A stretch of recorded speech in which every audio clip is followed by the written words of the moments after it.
আসসালামু আলাইকুম, আপনাদের সকলকে স্বাগত জানাই আরও একবার। আপনারা সবাই কেমন আছেন? আশা করি খুব খুব ভালো আছেন। আল্লাহর রহমতে আলহামদুলিল্লাহ আমি আপনাদের দোয়ায় ভালো আছি। আর আজকে বেরিয়ে পড়েছিলাম বেশ অনেক দিন পর বৃক্ষ মেলায়। মেলাটি মনে হয় আজকে শেষ দিন ছিল, আমি জানি না। আসলে যেদিন থেকে শুরু হয়েছে সেদিন থেকে যাবার ইচ্ছে ছিল, বাট বৃষ্টির কারণে আবহাওয়া খারাপ ছিল, সেই জন্য বের হতে পারি নাই। আজকে একটু রৌদ্রোজ্জ্বল দিন থাকায় বিকালটিকে আর মিস দিতে চাই নাই, তাই চলে এসেছি বৃক্ষমেলা দেখতে। আর এই তো কথা বলতে বলতে চলে আসলাম একদম গেটের সামনাসামনি। আর আশেপাশে বিভিন্ন রকম এই মেলাকে কেন্দ্র করে বিভিন্ন রকম খাবারের দোকান, খেলনার দোকান, বাচ্চাদের রাইডের বসছে, ভালো লাগলো দেখে। তাই আপনাদের সাথে শেয়ার করার জন্য চলে আসলাম। যদিও ভিডিওটা একটু বড়, আশা করছি সম্পূর্ণ ভিডিওটি দেখে পাশেই থাকবেন। আর এই তো এত সুন্দর সুন্দর ফুলের গাছ, আমি আসলে মুগ্ধ হয়ে যাই সেগুলো দেখে। আমি বৃক্ষমেলা হইলে কোনোভাবে মিস দিতে চাই না। এমন কি হয়েছে, আমার 7 দিনের বৃক্ষমেলাতে মিনিমাম 3-4 বার তো যাওয়াই পড়ে। আর এবার দুঃখের বিষয় আমি যেতেই পারি নাই আবহাওয়া খারাপ থাকার জন্য। তাই আজকের দিনটি আর মিস দিলাম না, চলে গেলাম বৃক্ষমেলায়। যেতেই প্রথমেই দেখলাম ছোট্ট একটু ড্রাগন ধরে আছে ছোট ছোট গাছে। আর এই যে টবটা দেখছিলাম, আর ভাইয়াটি বলছিল টবটির দাম কত, সেইটি ভাইয়া আমাকে বলছিল। আসলে এই টবটি, মাটির টবগুলো অসাধারণ ছিল দেখতে, মাশাআল্লাহ। আর এই চাচার এই কালেকশনগুলো বরাবরই সুন্দর। আর এই মাটির টবগুলি ছিল প্রতি পিস 80 টাকা করে। আর চাচাটি প্রায় প্রায় বলতে কি প্রত্যেকবার মেলাতেই দোকান দেন। আর ওনার স্টলে বিভিন্ন রকমের গাছের টব পাওয়া যায়, গাছ পাওয়া যায়, ছোট ছোট ক্যাকটাসও পাওয়া যায়। আপনারা স্ক্রিনে দেখতে পাচ্ছেন। আমার তো এই ছোট ছোট পিচ্চি পিচ্চি সব ক্যাকটাস দেখে ভীষণ ভালো লাগে। ওটা দেখে দেখে সামনের দিকে এগোচ্ছিলাম। আর চারিপাশে অনেক অনেক গাছ, ফুলের গাছ, ফলের গাছ, এই যে ড্রাগন। এখন তো আমাদের নওগাঁতে অনেক অনেক ড্রাগন চাষ হচ্ছে, অনেক ফলন হচ্ছে মাশাআল্লাহ, আলহামদুলিল্লাহ, আল্লাহর অশেষ রহমতে। আর এখনকার ড্রাগনগুলো যাই না, ভীষণ মিষ্টি খেতে। আমার তো খুবই ভালো লাগে। আমি ফল সাধারণত ওইভাবে খাওয়া হয় না আমার, আসলে আমি খাই না বলতে গেলে, খেতে ভালো লাগে না। কিন্তু এবারকার ড্রাগনগুলো অনেক মিষ্টি। আর যেতে যেতে এই যে অদ্ভুত রকমের একটি গাছ দেখলাম, এটি সম্ভবত আমি কখনো এর আগে দেখি নাই, আজ এই প্রথম দেখলাম। আর চাচাকে জিজ্ঞেস করছিলাম এর নামটি, আর চাচাটি কী নাম বলল, খুবই সরি আমি আসলে ভুলে গিয়েছি। নাম শুনে টুনে সামনের দিকে এগোচ্ছিলাম। এগোতে যেয়ে দেখি যে লাল কালার যে ফুলটি অসম্ভব রকমের ভালো লাগে, এর সবকটি কালারই সুন্দর। বেশিরভাগ পাতাবাহারের গাছগুলো দিয়ে সাজানো রয়েছে। আর পাশেই দেখলাম এই যে আরও অনেক অনেক ধরনের ক্যাকটাস, ছোট বড়, অ্যাডেনিয়ামের অনেক প্রজাতি দেখেছি এইবার, অনেক অনেক প্রজাতি দেখে ভালো লাগলো। আসলে ফুলগুলো দেখলেই কেমন জানি মন ছুটে যায় সেগুলো নেওয়ার জন্য, কিন্তু উপায় নেই। আসলে আমি ওইভাবে সময় দিতে পারি না, যদিও খুব ইচ্ছা আছে আমার ছাদ বাগান করার, কিন্তু আমি একেবারেই সময় দিতে পারি না। আর এই ফুল দেখে তো আমি একদম অবাক হয়ে গিয়েছি। আমি বারবার চোখকে বিশ্বাস করতে পারছিলাম না যে আসলে এটি বাস্তবে কিনা। আমি তো প্রথমে দেখে মনে করেছিলাম প্লাস্টিকের ফুল, তো না, পরে দেখছি বাস্তবে। আর এই যে ছোট্ট ছোট্ট কিউট কিউট মাশাআল্লাহ ফুলগুলো দেখতে অসাধারণ।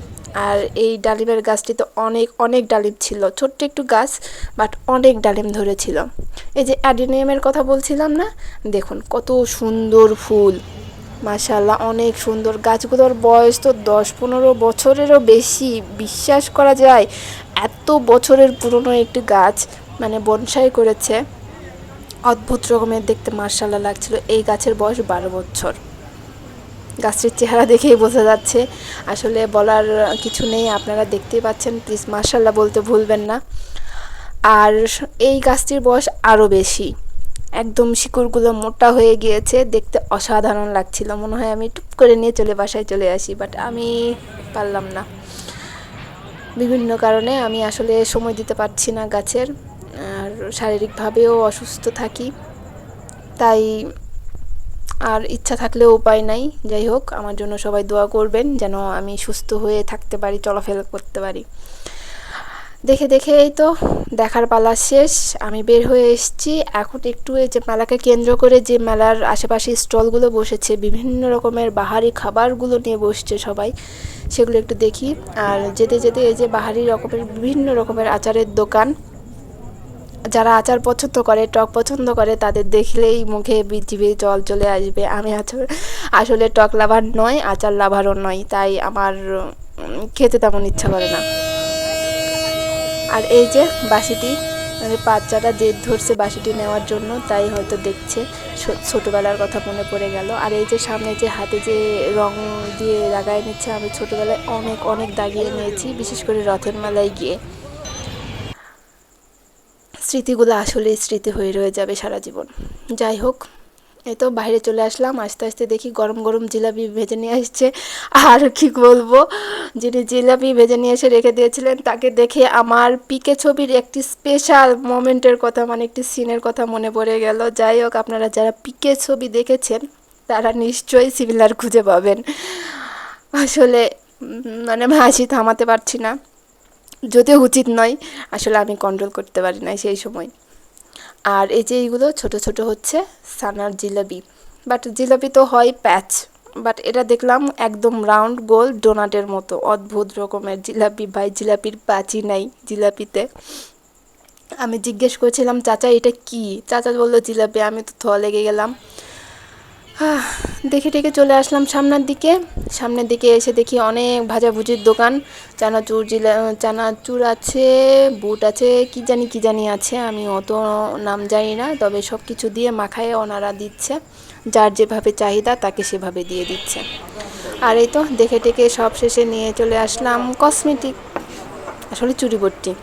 কিছু কেনাকাটা ছিল, কিছু এয়ার ফ্রেশনারের প্রয়োজন ছিল রুমে দেওয়ার জন্য, সেটি নিতে গিয়েছিলাম। টুকিটাকি কেনাকাটা ছিল, ওটা কিনে একটা পায়েল কেনার দরকার ছিল আমার এক ভাতিজিকে দেবো বলে, বাট হইল না। আসলে ছোট বাচ্চাদের জন্য এই পায়েলগুলো হবে না, পায়ে মাপে নয়, তাই আর কেনা হয়ে ওঠেনি। দেখে শুনে চলে আসলাম টাটা বাই বাই বলে। সেটি দেখে টেকে চলে গিয়েলাম আমার মেয়ের জন্য খাতা কিনতে। আর অনেকগুলো খাতা একদম শেষের দিকে, তাই আর দেরি না করে বললাম যে আজকে যেহেতু এসছি কিছু খাতা নিয়ে যাই। আমার গ্লুগানের 2টি স্টিক দরকার ছিল, সেটি নিয়েছি। আর এই যে ফেভিকলের এই আঠাটা, সুপার গ্লু আঠাটা অনেক অনেক ভালো, আপনারা ট্রাই করে দেখতে পারেন, জানি অনেকেই ব্যবহার করেন, তবে আমার এই জিনিসটা খুবই ভালো লাগে, খুবই খুবই উপকারী একটা জিনিস, খুবই ভালো একটা আঠা। একটি কার্বন নিয়েছি, সবগুলো প্যাক করে দিচ্ছে, প্যাক করে নিয়ে বাসায় চলে যাব। আর আপনাদেরকে বলছি, আমার পেজটি ফলো করতে অবশ্যই ভুলবেন না, সাথে থাকবেন, লাইক কমেন্ট করে পাশেই থাকবেন। আর আপনাদের কমেন্ট পেয়ে আমি আসলেই অনেক অনেক অনেক অনুপ্রেরিত হই, খুবই ভালো লাগে। আর এই যে শেষে চলে এসেছি ওষুধ কিনতে, আমি যে গ্যাসের বুড়ি তাই ওষুধ নিতে আসছি। ওষুধ কিনে নিয়ে এখন বাসার দিকে ফেরার পালা। আর বাসায় মানে গাড়িতে উঠতেই দেখি গোস্তাটি মোড়ে একদম জ্যাম লেগে গিয়েছে, তবে জ্যামটি বেশিক্ষণের জন্য নয়, তাড়াতাড়ি শেষ হয়ে গেল আর চলে আসলাম বাসার দিকে। আজকে এই পর্যন্তই, আপনারা সবাই ভালো থাকবেন, কাছেই থাকবেন, পাশেই থাকবেন, লাইক কমেন্ট শেয়ার করে, আর পেজটিতে ফলো দিতে ভুলবেন না। আল্লাহ হাফেজ।